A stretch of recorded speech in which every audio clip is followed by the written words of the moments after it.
Good morning and welcome back to Burgalicious, where we are documenting my journey of starting a garden in my suburban backyard so that we can make some sweet and delicious recipes based on the harvest. My name is Burgundy, just like the color, just like the wine. And I'm here to talk to you about these seedlings that I have in front of you that I planted a couple of weeks ago in mid-February. It's now the beginning of March. And as you can see, they're pretty leggy. There's some issues going on here. But before I talk about whether or not these seedlings are doomed, I wanted to send a special message out to anyone who is new at gardening. If you are overwhelmed by the amount of information that's available, letting you know about the exact way that you're supposed to get your garden started, how you're supposed to grow certain things, and all of that, let me give you a little bit of comfort.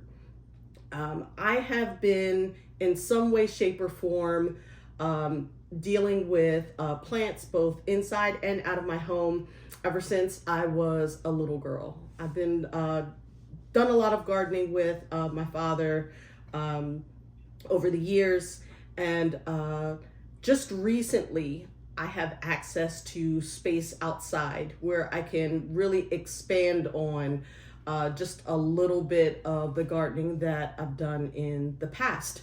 And one thing that I'll say that this journey, as well as my previous planting experience, is that sometimes things go really, really great. And then other things, even if you've done them before, don't turn out exactly the way that you expected them to. So is that meant to discourage you? Absolutely not.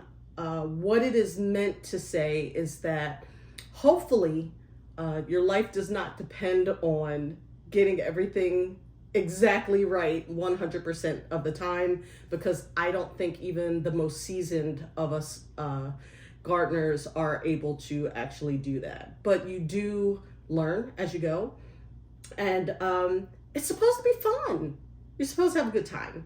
So I want to help you do that, and I am having fun even with my failures. So let's talk about the seeds. First off, mistakes were made. If you haven't watched the previous video, I suggest that you go back to that.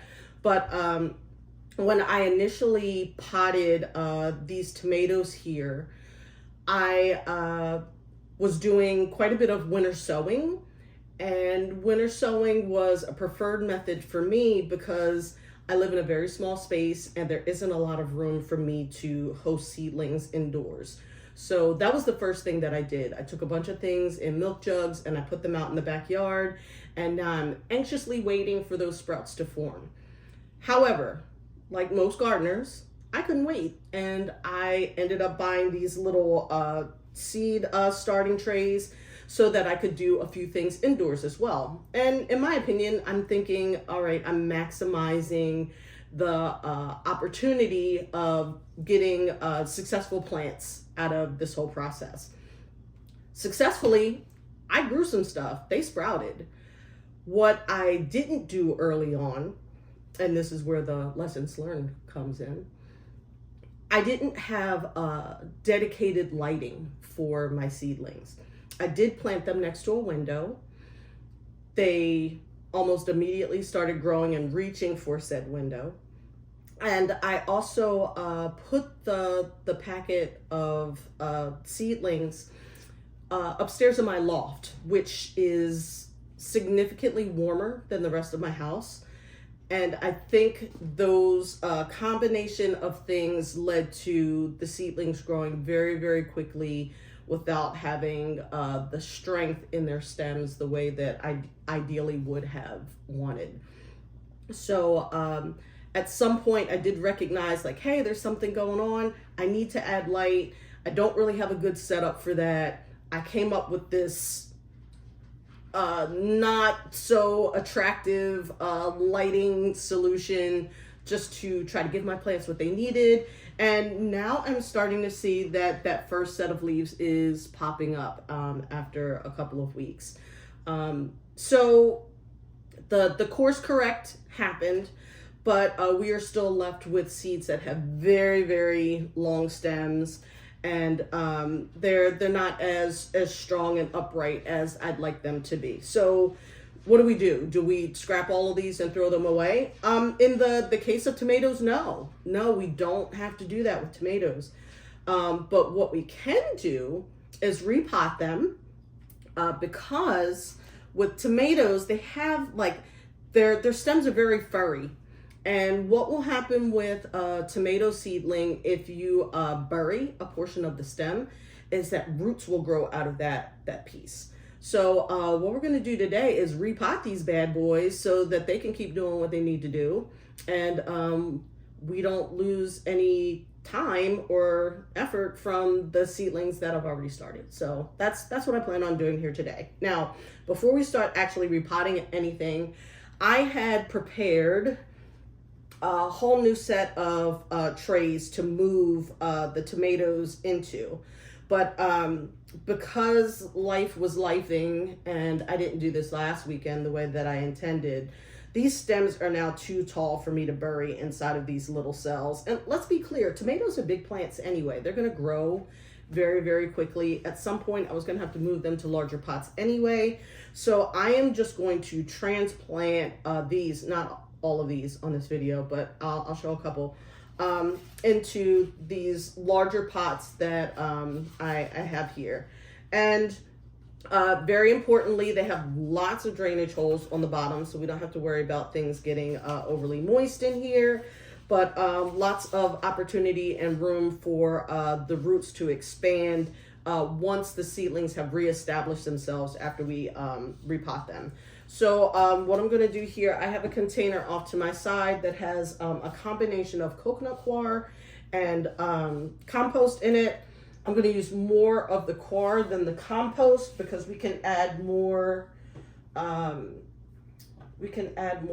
nutrients to the soil later. That's probably like maybe like a 60-40 situation right here is what we're doing.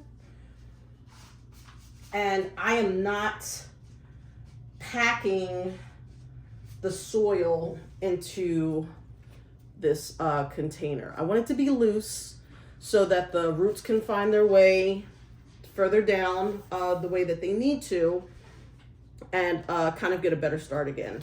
So I'm going to start with these on this side because I did go back to say, hey, which of the tomatoes did I plant here? And on this side here, that's the brown sugar tomatoes that I had mentioned in one of my seed haul videos. If you're interested in what else I plan on planting, then by all means go back. There are 2 videos. There's part 1 and part 2, so be sure to check those out. But I'm going to start with those first. And one of my favorite hole making tools is leftover chopsticks. So I'm going to make a fairly deep size hole there. And we are going to very gently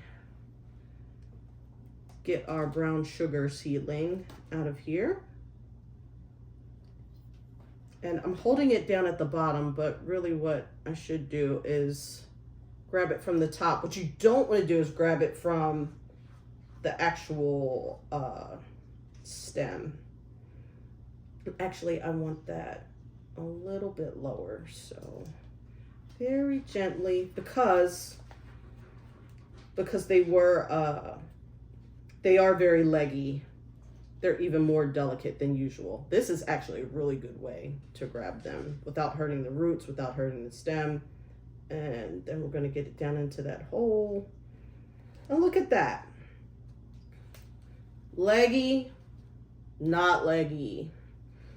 So what I'll do after I'm done potting all of these is put them in a tray where I can water them from the bottom, because they are still going to be a little disoriented after repotting this way. But what we're ultimately going to end up with is some really strong seedlings that can go into the garden later on.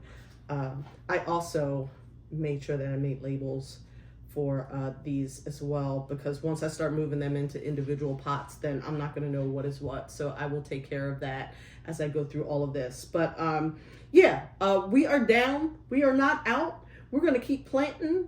We're going to have some tomatoes because I have quite a few things that I'd like to do with them once they are ready.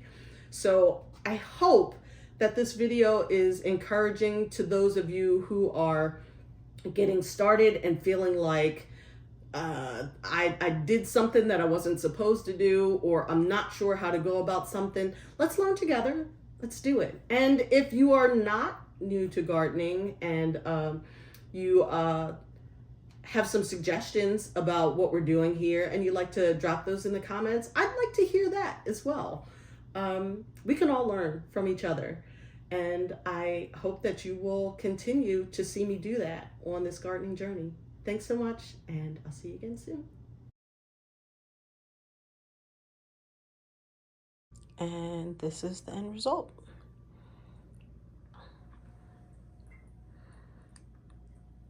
Now, I do have a couple that I planted in these larger containers because their stems were a little bit longer. Some of these down here, I might have did a very slight bend to them just to get them into the pot so they would stand straight up. But some of them were actually really, really long. So I just put them in bigger containers, including this one.